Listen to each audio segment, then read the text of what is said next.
I had a month of treatment. It was daily radiation therapy in this room, lying down on this machine with my mask, and once a week I had chemotherapy as well, where I'd come in here in the morning and then I'd sit for several hours in another building having chemotherapy.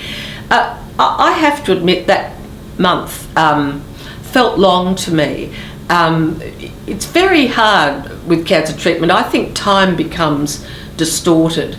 And I also had treatment at all different times of the day. With hindsight, I wish I'd asked earlier to come first thing in the morning.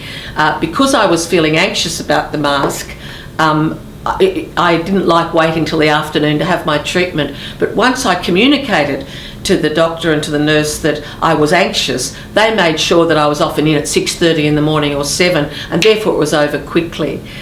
So I found the month quite long.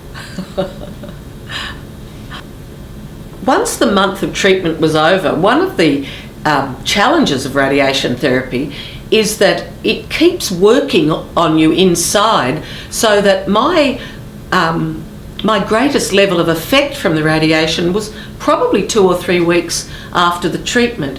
So I actually peeled on the outside of my neck because I'd been, I don't know what verb to use, sort of cooked or treated on the inside, and so all my skin came off on the outside. And I also had my maximum weight loss because things had swollen and got so sore, and my swallowing mechanism had become so limited that I lost more weight in the 2 or 3 weeks after treatment. But then it was all the way up, and I feel extremely lucky. My voice, my saliva, my taste have all come back. I don't remember exactly how long it took. The saliva took a while, and it's critical that you get advice from your dentist on dental products to use to give your teeth the best chance of surviving well, because saliva is critical to the recovery of your teeth. I'm a dentist's daughter, and so this was really important to me. But I began to put weight on again, which meant a lot to me. Because I had become quite afraid of nasogastric feeding, even though, of course, I look back now and if I'd needed it, I would have accepted it, but I had trouble accepting that that was necessary.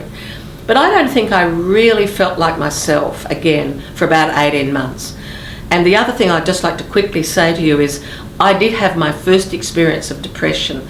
Now, again, as a radio broadcaster, I had done interviews with scores of people about depression. But I think until you experience it yourself, I was 60 and having it for the first time, it's very hard to explain what it's like.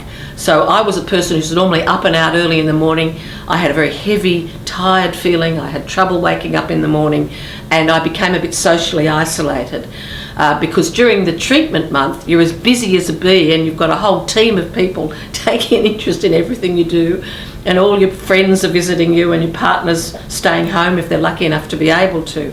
And as the weeks pass, you spend a bit more time alone.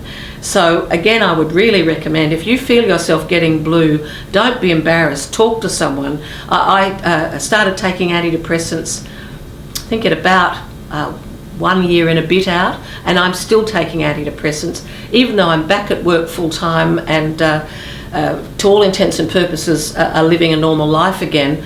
I'm still using antidepressants and I'm still seeing a psychiatrist, and I think that's wise.